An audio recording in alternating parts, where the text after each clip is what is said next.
¿Qué tanto crees que conoces la Biblia? Todos conocemos historias como el Mar Rojo abriéndose y David contra Goliat. Símbolos como la corona de espinas y la cruz. Pero, ¿y si te digo que hay más en estas ideas bíblicas? La Biblia es un libro poderoso, pero este video es para quienes quieren saber más. Porque si Dios inspiró este libro, debe estar lleno de conexiones increíbles que nosotros no siempre vemos. ¿Sabías que la corona de espinas está conectada con el jardín del Edén? ¿O que el bautismo de Jesús está conectado con la historia del Éxodo? Hoy, te traigo 12 significados profundos en historias bíblicas comunes que harán más rica tu comprensión de las Escrituras y te harán alabar a Dios por su increíble obra. Si aprendes algo hoy, considera suscribirte. Y si quieres apoyar lo que hacemos aquí, comparte este video con tu familia y amigos. En un libro donde grandes historias se reducen a pocos versículos, parece raro que el capítulo más grande en Génesis sea sobre un sirviente buscando una novia. Antes de estudiarlo, me preguntaba cómo este sirviente consiguió un papel principal en un enorme capítulo de 67 versículos. Pero después de estudiarlo, me di cuenta que no era un capítulo común. Y no era un sirviente común. Para entender, Abraham es llamado a sacrificar a su hijo Isaac unos capítulos antes. En esa historia, Abraham representa a Dios Padre e Isaac representa a Jesús el Hijo. Siempre pensé que la metáfora terminaba ahí, pero descubrí que continúa. Isaac no aparece de nuevo en la historia hasta que es hora de tomar esposa. Si Isaac representa a Jesús, su ausencia simboliza su ascensión al cielo. Y solo reaparecerá cuando sea tiempo de tomar a su novia, los cristianos de la tierra. Ahora podrías pensar, bueno, eso es interesante, un significado más profundo de Jesús y su novia. Pero el personaje principal no es Isaac o Abraham, ni siquiera Rebeca la novia. Es este sirviente sin nombre. Este misterioso sirviente se presenta en Génesis 15 versículo 2. Como Abraham no tenía hijos en ese momento, nombró a Eliezer para heredar sus bienes después de su muerte. Curiosamente, en el capítulo 24, Eliezer es llamado sirviente de Abraham.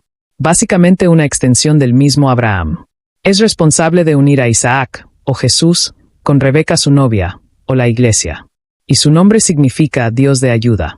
Si entendemos a Eliezer como el Espíritu Santo en el capítulo 24, un enorme tesoro de significados más profundos surge de las páginas.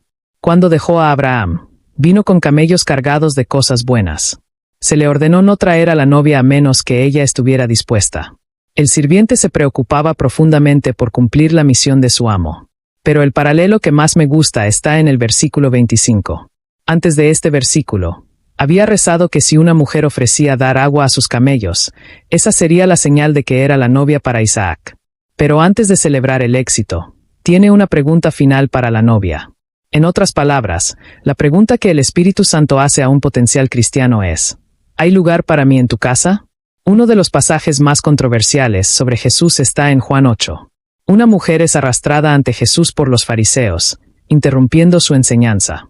Declararon que la habían atrapado en adulterio e intentaron atraparlo con una pregunta. Esperaban que Jesús cometiera un error, dándoles base para acusarlo. Pero en lugar de eso, él se agacha y comienza a dibujar en la arena. Lo que exactamente dibuja no se revela, y ha habido mucho misterio sobre esta extraña respuesta. Por supuesto, todos recordamos su profunda respuesta, haciendo que todos se fueran uno por uno.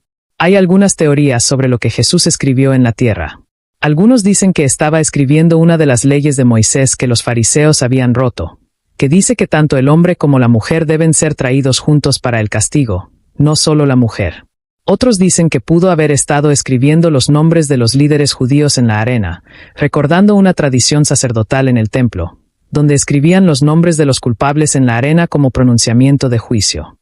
Pero quiero ofrecer una respuesta hoy, no sobre qué dibujó Jesús, sino por qué dibujó. Uno de los objetivos principales de Juan al escribir su evangelio era convencer al lector de que Jesús es Dios. Así que cuando Jesús usa su dedo para dibujar en la tierra, es para recordar al lector de un tiempo en el Antiguo Testamento donde alguien dibujó usando su dedo en piedra. Moisés recibió los 10 mandamientos en tablas de piedra inscritas por el dedo de Dios. Así que cuando Jesús imita a su Padre usando su dedo para dibujar, no solo prueba a todos que Él es Dios, sino que la misma ley que sus enemigos usaron para atraparlo fue creada por Jesús miles de años antes de que los fariseos nacieran. Como cristianos, se nos ordena recordar la muerte de Jesús por nosotros, cómo fue golpeado, azotado y destrozado. Pero en medio de su cuerpo sangriento, hay un símbolo de esperanza, y créelo o no, es la corona de espinas. Jesús recibió la corona de espinas como burla de los romanos, pero creo que fue clavada en su cabeza por una razón más profunda. En Génesis 3, tenemos la primera mención de espinas en toda la Biblia. Se introducen como una maldición sobre la creación como resultado de la caída. Parece que la humanidad tendrá que luchar contra las espinas solo para cultivar alimentos y sobrevivir. Cada vez que se arrancaba un arbusto espinoso, los pinchazos recordaban al agricultor la realidad de que vivían en un mundo maldito. Incluso Pablo describe la creación como frustrada y gimiendo en agonía por la maldición puesta sobre ella. Pero al usar esta corona de espinas, simbolizando la maldición puesta en el mundo, Jesús demuestra su capacidad para romper la maldición y liberar no solo a la humanidad de las cadenas del pecado, sino a toda la creación de su agarre. El Salmo 23 es uno de los salmos más famosos del libro por algunas razones simples. Es corto, memorable y alentador. Pero hoy quiero sacar un significado más profundo que encontré mientras veía este video de nuestro hermano Alan Parr. Mencionó algo sobre el versículo 4. En el Salmo, David describe un extenso paisaje de verdes pastos llenos de tranquilos arroyos de agua que fluyen por todas partes. Este es un lugar donde las ovejas se acuestan y descansan bajo el poder y amor de su pastor.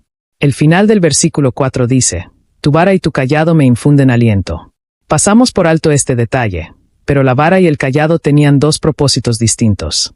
Casi cada vez que se menciona una vara en las Escrituras, se describe como un arma para usarse contra la maldad.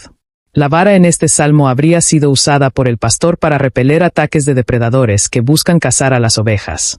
Era una vara de protección contra los planes del diablo. La vara de Moisés se menciona antes de cada plaga pronunciada sobre Egipto y fue famosamente usada para abrir el Mar Rojo. El cayado es una imagen no solo de poder, sino de guía. Los pastores usarían un cayado con un gancho en el extremo para redirigir a las ovejas que se desviaban. Nuestro gran pastor no solo nos protege del mal que a menudo ni siquiera podemos ver, sino que también redirige nuestros caminos cuando nos desviamos, manteniéndonos en su seguridad para siempre y protegiéndonos de nosotros mismos. No hay versículo más universalmente odiado por la comunidad cristiana soltera que 2 Corintios 6 versículo 14. Créeme, he estado ahí. Estás buscando una pareja romántica y te enamoras de un encantador colega en el trabajo o un hermoso compañero de clase en la escuela. No pasa mucho tiempo antes de que descubras que no son cristianos. Así que comienzas a orar sin cesar, esperando que Dios les conceda arrepentimiento y los salve. Todo para la gloria de Dios, ¿verdad? Pero entender el contexto de este versículo ofrece no solo el qué, sino el por qué detrás de él. No os unáis en yugo desigual con los incrédulos es la frase usada por Pablo. Una frase que no tiene mucho sentido para un lector moderno como nosotros. En aquellos tiempos, los granjeros unían dos bueyes con lo que se llamaba un yugo. Era una larga viga de madera que rodeaba la cabeza de los bueyes y descansaba en sus hombros.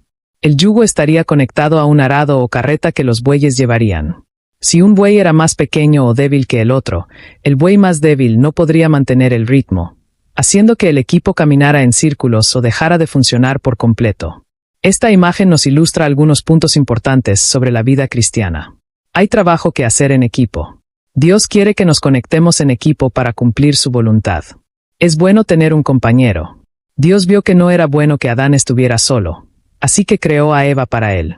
Tener un compañero desigual no solo puede interrumpir tu trabajo, puede llevarte por un camino completamente diferente, alejándote de donde Dios te está guiando. Estos 3 puntos son verdaderos tanto para socios de negocios como para relaciones matrimoniales. Al principio, todo va sobre ruedas. Pero cuando surgen desafíos, sus visiones del mundo opuestas comenzarán a chocar. Para salvar la relación, un compañero debe estar dispuesto a comprometer su visión del mundo y someterse al otro. Y trágicamente, casi siempre es el cristiano quien cede, dejando atrás a su amable creador para justificar la adopción de un negocio lucrativo o una relación hedonista de pecado. Esta es la forma más rápida en que los creyentes se alejan de la fe. Así que te ruego, amigo mío, busca ayuda y Dios te liberará de la tentación de estar unido a un no creyente. Ahora, todos conocemos la famosa historia de David y Goliat.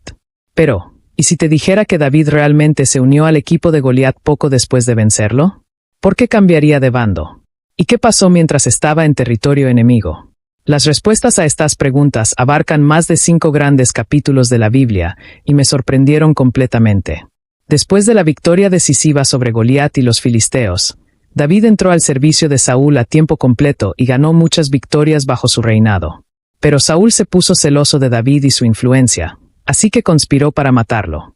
Como resultado, David se vio obligado a huir. Primero visitó Nob, donde el sacerdote le dio a David la espada de Goliat para que la usara. Luego llegó nada menos que a Gat, el hogar del gigante que una vez mató. La noticia de la llegada de David se extendió como fuego, y su canción fue repetida a Aquís, el rey. Así que David actuó como un loco, asegurándose de que el rey no lo viera como una amenaza. Arañó las paredes y babeó en su barba, fingiendo estar loco, y el rey estaba tan disgustado con David que lo expulsó de la tierra. Bueno, esa es una historia bastante divertida, pero es solo el comienzo. De hecho, David regresa a Gat después de ser perseguido por Saúl, y esta vez sucede algo fascinante. Él y sus 600 hombres huyen hacia Aquís, el rey de Gat, y reciben Ziklag, una parte del territorio filisteo, para que se establezcan. Mientras estaba allí, David ideó una estrategia muy inteligente para ganar el favor del rey. Salía a hacer incursiones y regresaba con botín para el rey, afirmando que estaba atacando las naciones de Judá. Pero en realidad, estaba atacando a los enemigos de Israel, y decía que el botín era de su propio pueblo.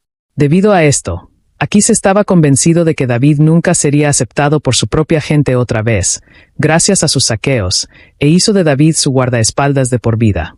David había engañado también a Aquís que cuando llegó el momento de enfrentar a los israelitas, Aquís colocó a David y sus 600 hombres en la retaguardia de su ejército, actuando como su guardia personal. Y naturalmente, los soldados filisteos tuvieron un problema con esto, y exigieron que David y sus hombres regresaran a Ziklag, o de lo contrario traicionarían al rey durante el combate. El rey finalmente cedió, y David fue devuelto a Ziklag. Tiene algunas historias bastante importantes en Gat.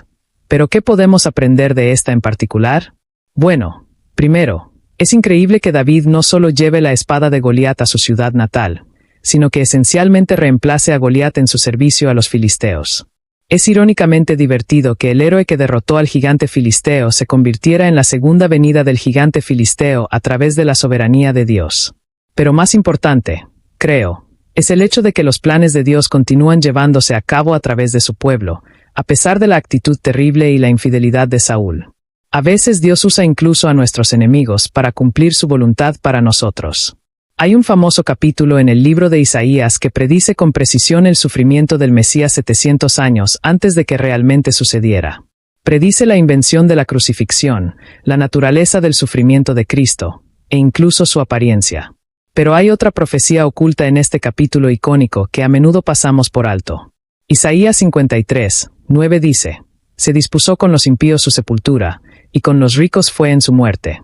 Podemos suponer que la primera línea se refiere a los criminales que fueron crucificados a su izquierda y derecha, pero la siguiente parte no nos suena familiar, hasta que miramos el entierro de Jesús. Debido a que este era un sabbat particularmente importante, el cuerpo fue entregado a José de Arimatea, un miembro del consejo judío, un buen hombre que esperaba el reino de Dios. Tomó el cuerpo de Jesús y después de envolverlo, lo colocó en su propia tumba, recién cortada y nunca usada antes. Así que parece que Isaías volvió a acertar cuando profetizó que Jesús estaría con los ricos en su muerte. Pero eso no es todo. En el relato de Juan, otro personaje está incluido en la historia del entierro de Jesús. No es otro que Nicodemo, el hombre que escuchó las increíbles palabras de Juan 3:16 del mismo Jesús. El texto dice que Nicodemo trajo una mezcla de mirra y áloes, que pesaba alrededor de 34 kilos o 75 libras. Eso equivale a 30,000 denarios, aproximadamente 83 años de trabajo, estimado hoy en alrededor de 1.4 millones de dólares. Sin embargo, Nicodemo y José se unieron para ofrecer a Jesús un entierro que solo podría ser adecuado para un rey. Todo mientras cumplían una profecía menos conocida en Isaías 53. Si has visto este video, reconocerás a este tipo. Y si no lo has visto, definitivamente deberías verlo. De todos modos, este es Satanás, el personaje principal de la película. Pero algo que no puse en la película es esta interacción muy interesante entre Satanás y Dios en la caída de la humanidad. Dios está buscando a Adán y Eva, llamándolos en el jardín. Adán teme a Dios por su desnudez y Dios le pregunta si ha comido del fruto del jardín. Detengámonos ahí, porque esta es en realidad una respuesta fascinante de Dios al primer pecado del hombre. Por supuesto, Dios sabía que Adán había pecado antes de comenzar esta conversación, pero en lugar de castigarlo allí mismo y empezar de nuevo, lo cuestiona. Y la pregunta es muy significativa. Te diré por qué en un momento. Pero Adán culpa a Eva y a Dios. Luego Dios pasa a la mujer que procede a culpar a la serpiente. Ahora, aquí es donde se pone interesante. En lugar de hacerle una pregunta a la serpiente, Dios inmediatamente la maldice. Pero nota cómo Dios trata de manera diferente al hombre y al diablo. Al hombre, lo deja con una pregunta, dándole la oportunidad de arrepentirse, mientras que el diablo no tuvo ese lujo. Debido a la humanidad de Jesús, Él fue el puente perfecto entre Dios y el hombre, permitiéndonos alcanzar las misericordias que ofrece. Sin embargo, el diablo y sus ángeles no tienen una segunda oportunidad. Están destinados a la destrucción, les guste o no. Aquí vemos el primer vistazo de la increíble misericordia de Dios que está disponible para nosotros hoy. Cada vez que pecamos, Dios nos busca con una pregunta, y depende de nosotros cómo vamos a responderle. Los 4 evangelios comienzan con fuertes alusiones al Antiguo Testamento. Mateo, Marcos, Lucas y Juan citan o aluden a diferentes partes de las antiguas escrituras. Y es fascinante. Por cierto, si te interesa que explique las conexiones del Antiguo Testamento al inicio de cada evangelio, coméntalo abajo. Pero hoy quería compartir algo sobre la madre de Jesús, María. En el Evangelio de Lucas, hay algunos versos inusuales sobre María, específicamente cuando visita a su pariente Isabel, que nunca pude entender. No sabía que casi cada palabra era una pista que conectaba a María con algo muy importante del tiempo del rey David. El misterioso objeto conocido como el Arca de la Alianza. Quizás ya ves la conexión entre María y el Arca de la Alianza, pero después de seguirme aquí, tu mente quedará totalmente sorprendida porque la evidencia es demasiada para ignorar. Lo primero que debemos notar es el anuncio de Gabriel a María. Él dice que ella concebirá al hombre que heredará el trono de David. De inmediato, se establece la conexión entre David y Jesús. Esta es una base importante para construir este significado más profundo. La segunda cosa importante que dice Gabriel es su respuesta a la confusión de María. Gabriel dice, «El Espíritu Santo vendrá sobre ti, y el poder del Altísimo te cubrirá con su sombra». Esa palabra cubrir con sombra se usa solo una vez en los primeros 5 libros de la Biblia, y está en un lugar muy interesante. Cuando el tabernáculo fue completado en Éxodo, a Moisés se le impide entrar en la tienda del encuentro porque la nube la cubrió con su sombra y la gloria del Señor llenó el tabernáculo. Se usa para describir la manifestación de la presencia divina, pero eso no es todo. La sección de la tienda que fue cubierta con sombra se llamaba el Santísimo, la ubicación del Arca de la Alianza.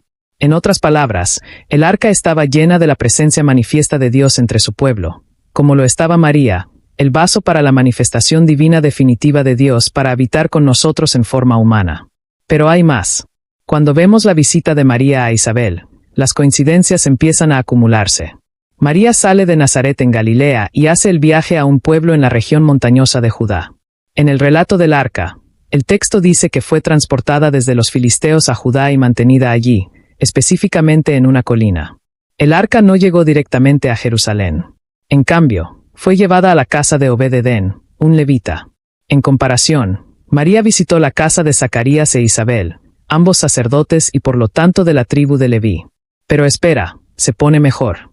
Cuando María se encuentra con Isabel, Juan el Bautista, que estaba en su vientre, saltó de alegría. La misma palabra en inglés se usa para describir la reacción de David cuando el arca entraba a la ciudad. Ahora, si los padres de Juan eran ambos sacerdotes, eso significa que él también era sacerdote. Así que podrías decir que María y su hijo no nacido fueron recibidos por un sacerdote saltando. Pero David no era sacerdote. Era un rey. Bueno, mira esto. Vestido con un efod de lino, David bailaba delante del Señor con todas sus fuerzas. En este día particular, por alguna razón, David vestía un efod de lino, una prenda especial usada solo por sacerdotes.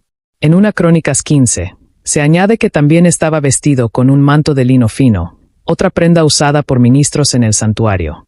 Parece que por esta breve ocasión, David asumió el papel de sacerdote. Tanto David como Isabel hacen una pregunta similar. ¿Por qué me ha pasado esto a mí? Y luego está la duración de su estancia. El arca permaneció en la casa de Obed-Edom durante 3 meses. La misma palabra griega se usa para describir la estancia de María, que también resultó ser de 3 meses. Y finalmente, las alabanzas finales en ambas historias tienen paralelos notables. Ambas se refieren a Israel como siervo de Dios y recuerdan el pacto hecho con Abraham, un pacto que permanecería para siempre. Así que después de todo, puede haber una conexión entre María y el arca de la alianza. ¿Pero por qué importa? Bueno, el arca representaba la morada de Dios entre su pueblo. Indicaba a Dios viviendo en la tierra. Sin embargo, el arca era simplemente una representación de lo que se cumpliría en María, donde la presencia completa de Dios se manifestaría en carne y huesos humanos, caminaría, hablaría, comería y dormiría con nosotros, y que finalmente sería traspasado por nuestras transgresiones y aplastado por nuestras iniquidades. La apertura del Génesis es inolvidable. En el principio, Dios creó los cielos y la tierra. Pero ¿sabías que hay prueba de que el nombre de Jesús se menciona en este primer versículo? Y realmente aparece en la primera palabra. Para nosotros, son técnicamente las primeras 3 palabras, pero en el hebreo original, las palabras en el principio se combinan en una sola, Bereshit. Y escondida en esta palabra está la primera mención del Mesías prometido en toda la Biblia. He guardado esto para el final porque esta conexión es absolutamente increíble. En Proverbios 8, escuchamos de un personaje llamado Sabiduría, personificando la sabiduría de Dios. La sabiduría se describe haciendo todo tipo de cosas en este capítulo, pero el versículo 22 se traduce literalmente como: El Señor me poseía, el principio de su camino. En 1 Corintios 1:24, Pablo revela que este misterioso personaje llamado Sabiduría era realmente Jesús Cristo todo el tiempo. ¿Estás listo para esto? En Proverbios 8:22, Jesús está reclamando la palabra hebrea resit como un título. La misma palabra exacta usada en la primera palabra de la Biblia, Bereshit. Así que en la primera palabra del Antiguo Testamento, Cristo aparece, significando que el primer versículo de la Biblia podría leerse: En Cristo, Dios creó los cielos y la tierra. La muerte de Jesús es el acto de amor más importante y profundo de toda la historia. Pero como sabemos, muchas cosas extrañas sucedieron mientras Cristo estaba siendo crucificado. ¿Sabías que la muerte de Jesús coincide con un evento muy especial en la historia judía? No solo el día, sino incluso la hora exacta. Un estudio de Humphreys y Waddington usó cálculos astronómicos para reconstruir el calendario judío. No te preocupes, a mí también me costó entenderlo. Y encontraron que la muerte de Jesús fue en un día llamado Nisan 14. No la marca de carro, sino el mes del calendario judío. Esto resultó ser cuando se celebraba la fiesta de la Pascua. Un periodo para recordar el tiempo cuando los judíos fueron salvados del ángel de la muerte pintando sus marcos de puertas con sangre. El ángel de la muerte pasó por alto sus casas pintadas de rojo y se detuvo para destruir las casas sin pintar de los egipcios. Pero los judíos no usaron cualquier sangre para salvarse ese día. Dios pidió específicamente la sangre de un cordero, sin mancha, macho y de 1 año. La fiesta de la Pascua duraba desde Nisan 15 hasta 22. Así que entiende esto. El día en que los corderos sin mancha eran sacrificados no era otro que Nisan 14, el día antes de la Pascua. No solo los corderos sin mancha fueron sacrificados el mismo día de la muerte de Jesús, sino que ocurrió casi al mismo momento. Los corderos sin mancha eran sacrificados juntos al atardecer, el momento en que el sol desaparecía bajo el horizonte. De la misma manera, el Evangelio de Juan sugiere que Jesús murió al final de la tarde, dejando muy poco espacio entre estos eventos. En otras palabras, Jesús murió al mismo tiempo que los corderos sin mancha, un momento imposible de ignorar considerando lo que Jesús logró, siendo el cordero final y definitivo que fue sacrificado por los pecados del mundo. Así que cuando ocurra la Pascua final del juicio, nosotros también podemos ser salvados, no por la sangre de corderos, sino por la sangre de Cristo. Resulta que los sabios que visitaron a Jesús cuando era niño pueden haber sido aún más sabios de lo que pensamos. Al principio, los regalos que presentan parecen inadecuados para un bebé. Oro, incienso y mirra, ciertamente valiosos y costosos, pero no útiles para criar a un bebé.